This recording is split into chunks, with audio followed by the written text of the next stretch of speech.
Hello mga kabady, kamusta kayong lahat? At tayo na naman ay mag-upload na naman, panibagong upload, panibagong reaction. At reactionan lang natin tong naging pahayag ni Jello Mugs. At alamin natin kung ano yung laman ng mga nang nag-live siya kanina at bigyan natin ng opinion din at reaction, no? So wag na natin patagalin mga kabady. Let's go!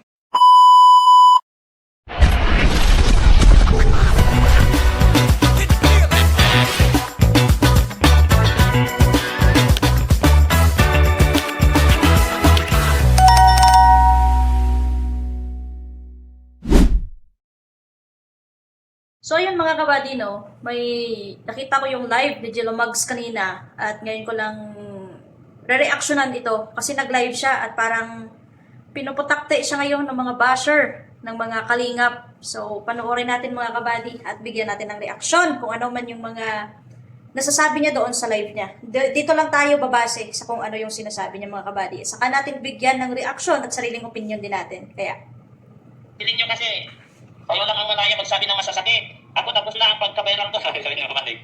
Bahala na ang Panginoon sa kanila basta wala kang ginagawang masama. Totoo yan, maribig nyo. Kasi ako, ang iniisip po natin yung kaligtasan ng bawat isa sa kanila. Kasi kapag may nangyari ang bawat isa sa kanila, sure, may mapapahamak at kapag may nag-umpisa ng gulo doon, ng paruan, sus, sa tingin nyo, hindi, masasabi nyo lang kasi hindi nyo kasi naranasan. Alam naman na manood na lang yung mga karpintero, okay, so yun yung sinabi na no. May point naman si Jello Mugs doon. Yung iniisip niya lang din, kapakanan ng both side, na kapag may mangyari, talagang may masasaktan talaga, di ba? Nakukuha ko yung point si Jello Mugs sa ganyang sitwasyon na yung concern niya pa din bilang tao is nandyan pa din na kapag what if dumating sila sa point na nagkakasakitan, may may physical na pangyayari at hindi mo na may ibabalik yun. So continue pa natin mga kabady. Tagal ng taruhan ni Dr. Love yan, hindi yung porket na ganyan. Sinasabi ko lang yung kaligtasan ng bawat isa. Yun yung hindi maintindihan ng mga basher. Oh, tingnan mo yan, nakakahiya ka. Wow. Ito si Sapia dito, hindi ka nakakahiya. Wow. Kapag napagsabihan kayo na yung sinasabi nyo, labas yung almoralas diyan sa tumbong nyo. Kapag binabalik sa inyo yung ba, mas gago ka. Sapia dito, saan ka nang galing? Pinalaki ka ba ng magulang mo na walang modo? Ha? Pinalaki ka ba ng magulang mo na wala kang modo? Wala kang respeto sa tao? Siguro bastos din yung mga magulang mo na. Ay, yan lang yung mali dyan. Yan lang yung mali. Kasi, yung nagko-comment dyan, isang tao lang eh. At hindi mo kilala at hindi mo alam yung record niya. At hindi mo alam yung family background niya. So, yung point lang kasi dyan, dapat kung sino yung nagko-comment dyan sa'yo, yun lang yung sagutin mo. Huwag mo nang idamay ang pamilya at yung magulang ng tao. Huwag mong isisi sa magulang kung ano yung naging behavior ng tao ng ganyan kasi hindi lahat ng mga anak kung ano ang pag-uugali ng magulang, ganun din sila. Meron at meron na mga magulang na maayos silang pinalaki kaso pag yung mga anak nila na impluwensyahan ng barkada, talagang magbabago yan. Hindi mo pwedeng isisi yan sa magulang na ganun na lang yung naging comment sa'yo dyan ng tao. Pati magulang, kikwestiyonin mo. Hindi mo alam yung yung background niyan, hindi mo alam kung paano siya pinalaki ng magulang niya. Nasa tao yan, kung talagang baluktop din talaga yung pag-uugali mo, kahit anong saway ng magulang mo, kahit na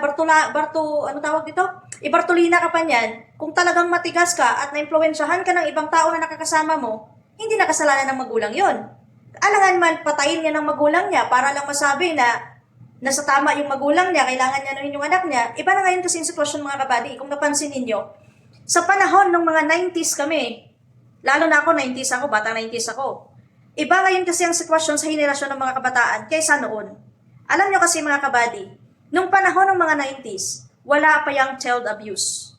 Kaya yung mga kabataan noong 90s, konting pagkakamali lang, sampal, palo, untog dito, untog doon, kahit lalabasan ka ng dugo sa ulo mo, wala silang pakialam kasi way nila yan sa pagdidisiplina sa mga anak nila. Pero tingnan mo ang sitwasyon ngayon, nung simula na nagkaroon ng child abuse, imbes na yung magulang ang magswito sa mga anak nila, yung mga anak na ngayon ang nag-a-under sa magulang. Kaya hindi mo pwede sabihin na ganon din ba ugali ng magulang mo? Na ganon din ba yung puno, siya din yung bunga. Hindi mo pwede i-counter sa mga magulang niyan kung sino man yung nag-comment ng ganyan. Labas na sila dyan sa usapin.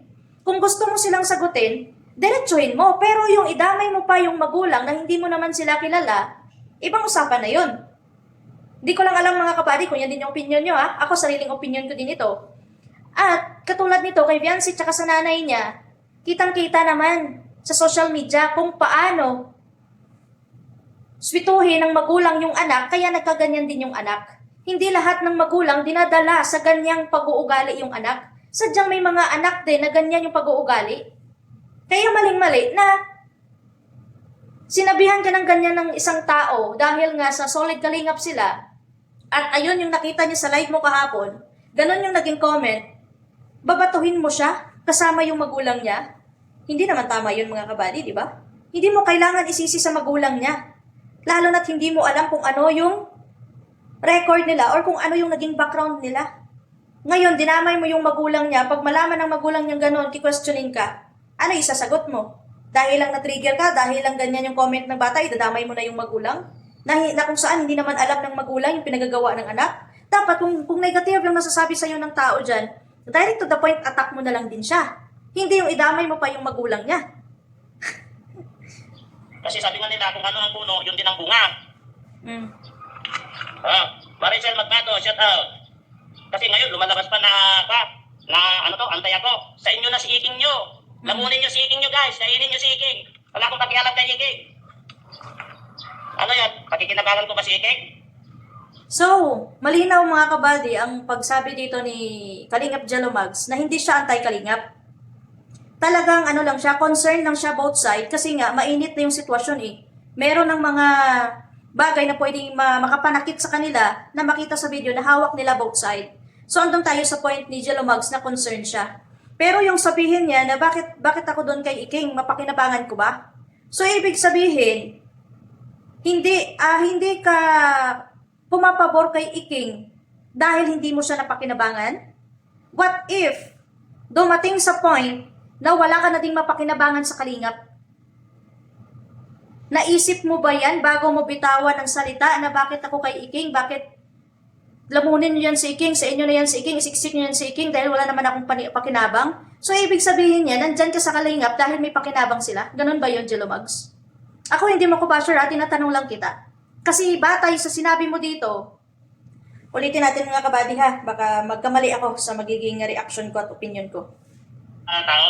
Siguro, bastos din yung mga magulang mo, no? Kasi sabi nga nila, kung ano ang puno, yun din ang bunga. Maricel Magnato, shout out. Kasi ngayon, lumalabas pa na antay ako. Sa inyo na si Iking nyo. Lamunin nyo si Iking nyo guys, kainin nyo si Iking. Wala akong pakialam kay Iking. So, ayun na. Malinaw mga kabady na ayaw niya kay Iking at hindi siya anti-Kalingap. Sa kanya mismo nang galing yan. So, talagang pro-Kalingap siya, no? Batay sa sinasabi niya, di ko lang alam sa kung ano yung mabibigay niyong opinion at reaction dyan. Pero continue natin yung sasabihin niya pa. Ano yan? Pakikinabangan ko ba si Iking? Sus! Ano sabi niya? Pakikinabangan ko ba si Iking? So, ibig sabihin, ayaw mo kay Iking dahil wala kang mapakinabangan doon. Tama naman siguro yung pagkaintindi ko mga kabady, no? At yung magiging opinion at reaction ko.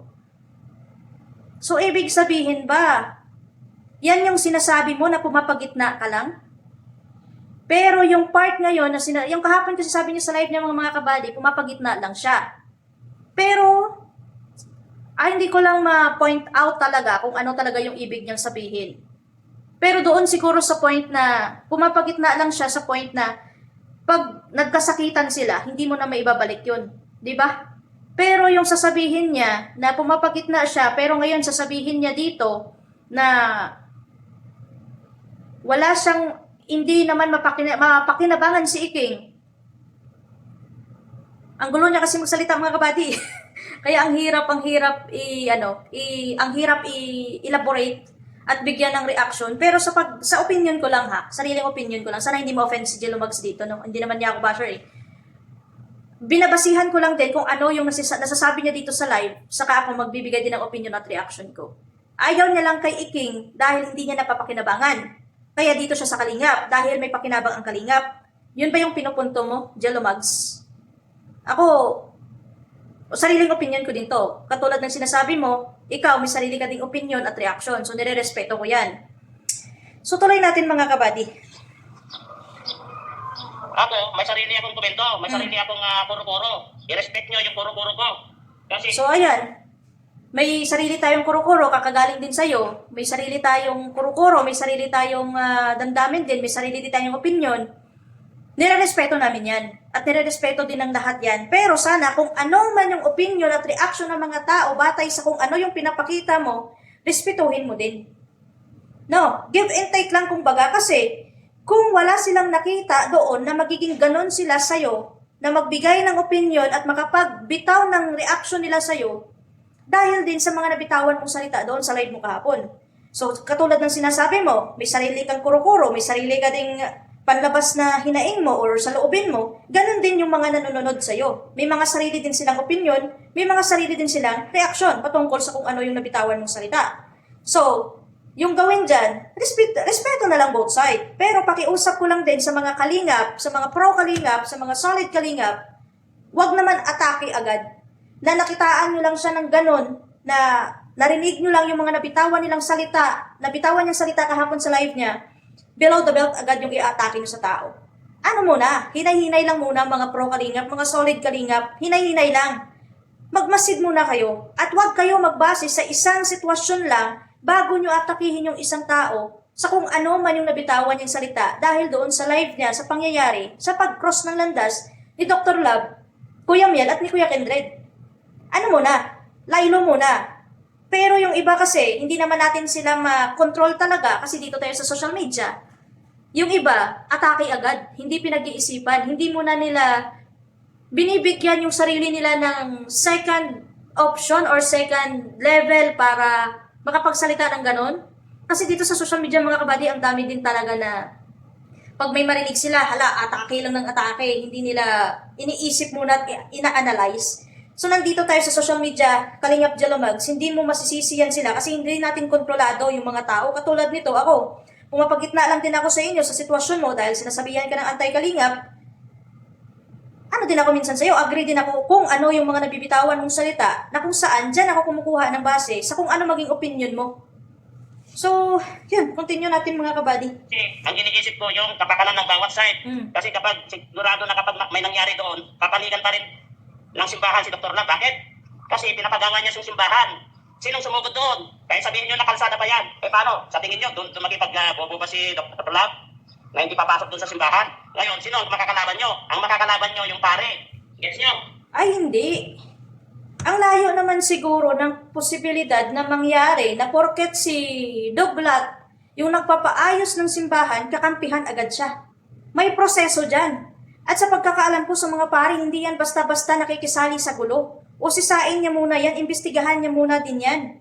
Pero yung sasabihin mo na makakalaban ni Kuya Kendred at ni Kuya Miel ay yung pari, hindi naman agad-agad yun. Porket siya yung nagpapagawa ng simbahan, porket siya yung nag-finance para mapayos yung simbahan, kakampihan agad siya ng pare. Paano siya kampihan kung malaman na mali?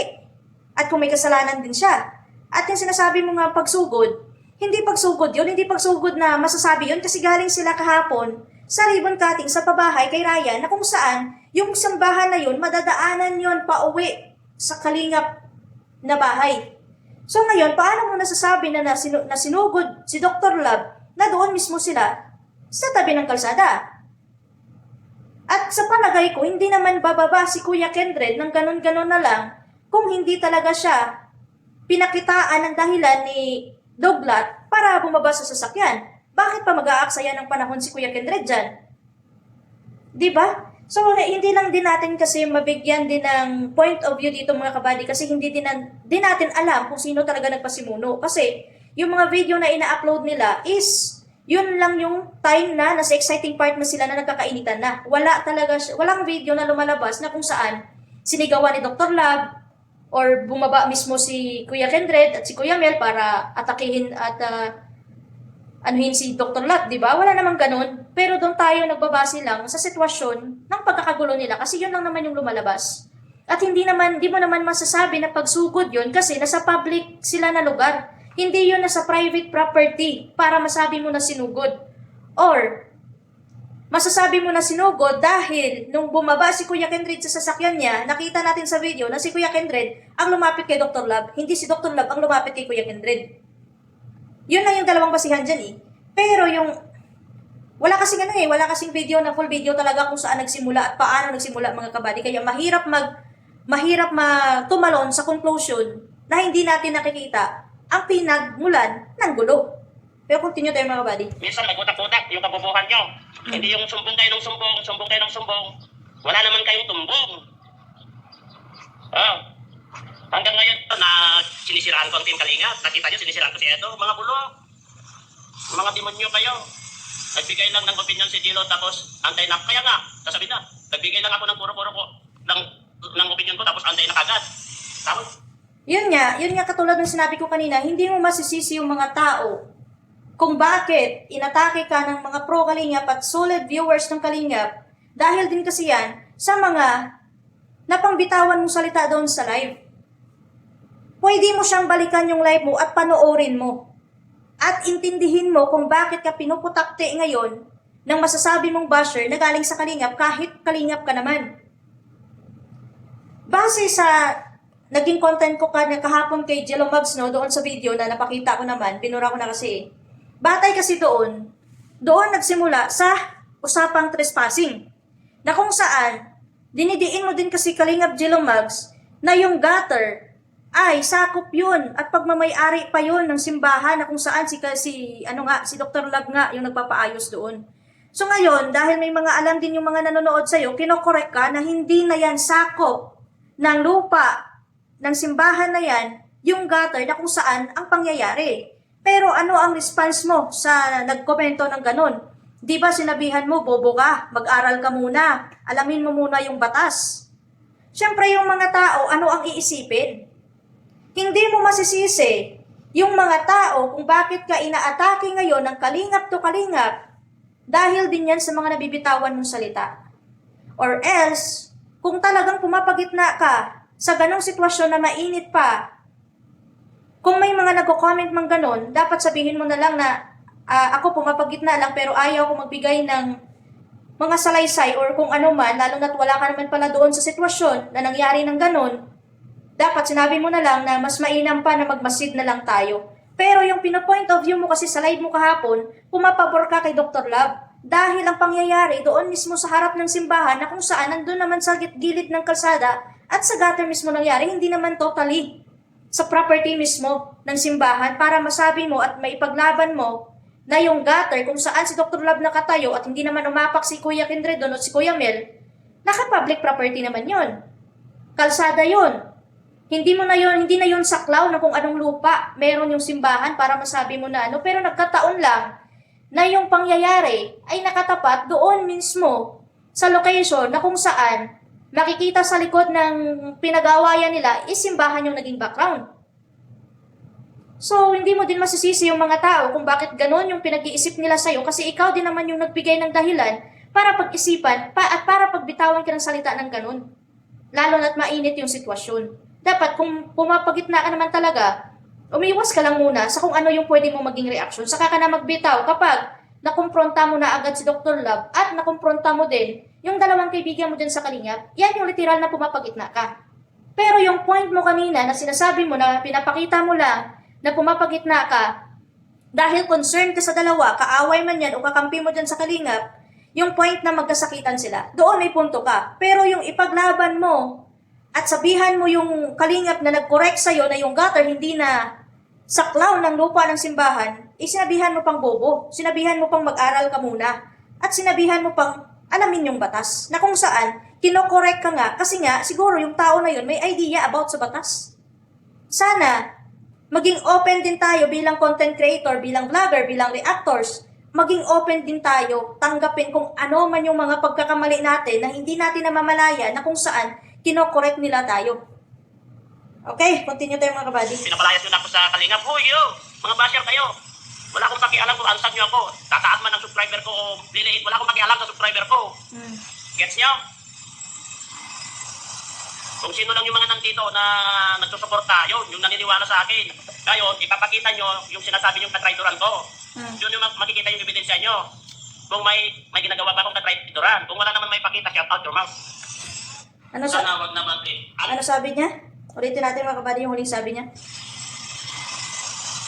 Kung sino lang yung mga nandito na nagsusuporta, yung naniniwala sa akin. Ngayon, ipapakita nyo yung sinasabi yung katraitoran ko. Yun yung makikita yung ebidensya nyo. Kung may ginagawa ba akong katraitoran. Kung wala naman may pakita, shout out your mouth. Dito ako natawa eh. Yung sabi niya, kung wala naman kayong ipapakita na katraidoran ko, shout out your mouth.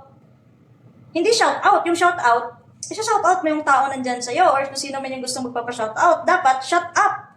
Shut up your mouth, hindi shout out. Ulitin natin mga kabali, baka nagkamali lang ako sa pandinig ko ah. Kung sino lang yung mga nandito na nagsusuporta, yung naniniwala sa akin. Ngayon, ipapakita nyo yung sinasabi yung katraitoran ko. Yun yung makikita yung ebidensya nyo. Kung may ginagawa ba akong katraitoran. Kung wala naman may pakita, shout out your mouth. Ayun. Di ba malinaw, shout out your mouth. Hindi shout out Kuya Jalomags, kundi shut up. Shut up your mouth. Manahimik na lang sila kung wala silang ebidensya na may pakita sa'yo. So, yun lang. Continue natin mga kabadsi. Sana wag naman eh. Alam mo ma'am, nasa gitna ako. Medyo mas panig lang, medyo mas makapit lang ang panig dun kay Dr. Lam. Kasi dinayo nyo dun eh. Dinayo nila. So ayun, malinaw mga kabady, yung pagkasabi niya, ulitin natin para maintindihan nyo din. Alam mo ma'am, nasa gitna ako. Medyo mas panig lang, medyo mas makapit lang ang panig dun kay Dr. Lam. Kasi dinayo nyo dun eh. So malinaw na sinasabi niya na pumapagitna lang siya, pero mas panig siya kay Dr. Love dahil dinayo. Kalingap Jelomags, walang pumapagitna na mas lamang sa kabila.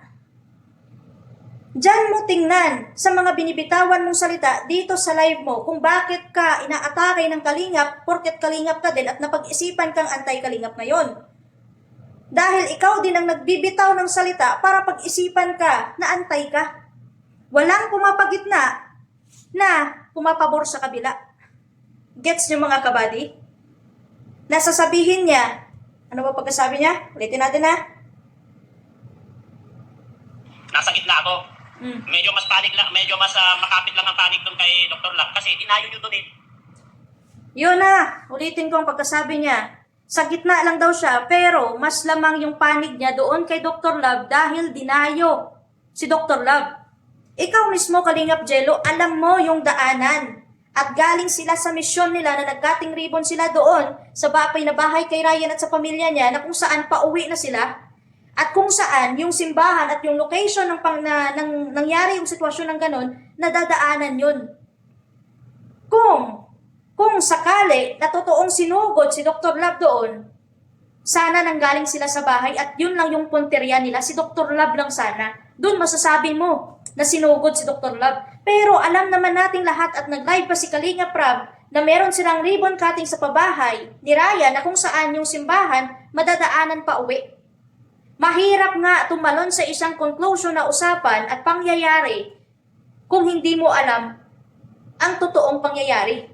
Masasabi mo yan na sinugod kung intensyon talaga nila at kung hindi natin alam na hindi sila nanggaling sa ribbon cutting sa pabahay ni Ryan. Pero tayo mismo at kahit ikaw siguro, alam mo yan na may ribbon cutting doon kina Ryan at doon sila nanggaling. Na nadaanan lang yung location kung saan sila nagkakagulo.